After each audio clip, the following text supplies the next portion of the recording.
Higit 2 dekada na akong namamasada. Bawat paserong isasakay ko, may kanya-kanyang bitbit ng kwento. Tulad na lang ng isang matikas na simang handang iwan ng pamilya para sa magandang kinabukasan. Nariyan din ng isang estudyanteng puno ng pangamba sa kanyang puso. Ngunit, nananait pa rin ang kanyang pagiging masiyahin. Isang tinderang walang kapagurang nagtitinda para lang masustentuhan ang kanyang pamilya at isang balikbayang dalaga. Dala ang bagong pag-asa. Ilan lamang sila sa mga sari-saring tao dito sa Maynila. At dito, magsisimula ang kanilang paglalakbay.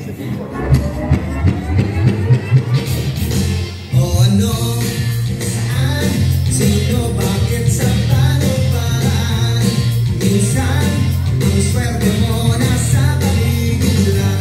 Ang buhay nasa hanap mo ang pagbabago ng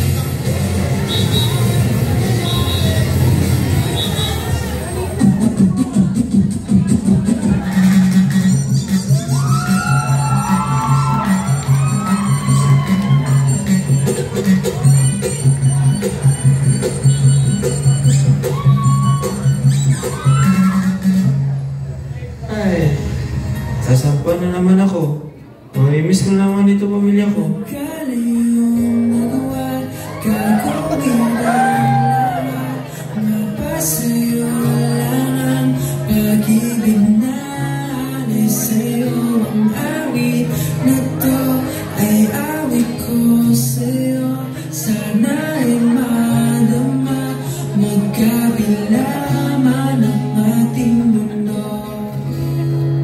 kahit nasan ka man, hindi ka papalitan.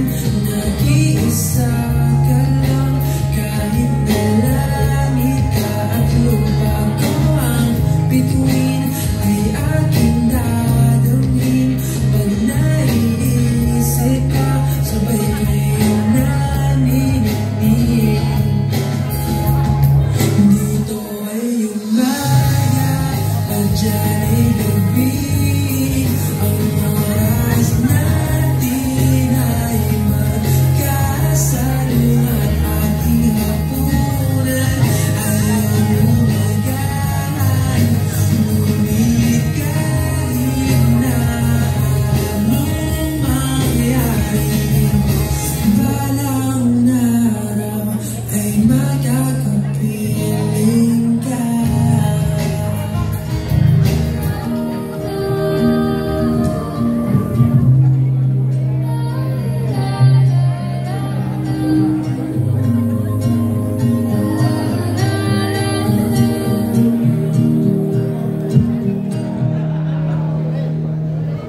Kada pagsalot ay para akong inaalon at nalulunod sa paligos ng mundo.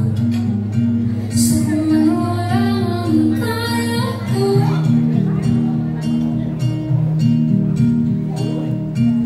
bigat-bigat sa mga problemang di masolusyonan agad.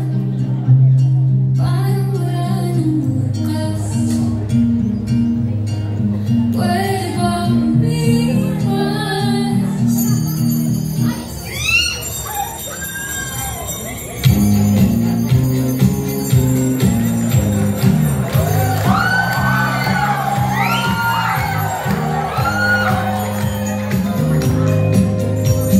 Ang sakit pero ano malungkot, tingnan mo ice cream, gusto ito.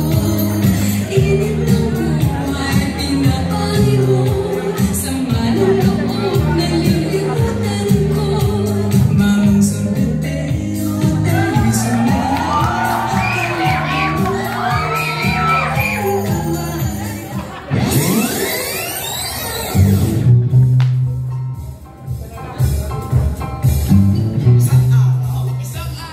isang araw, punta ako sa tindahan ni Aling Nena para bumili ng hot burger, shampoo, toothpaste, toothbrush, noodles.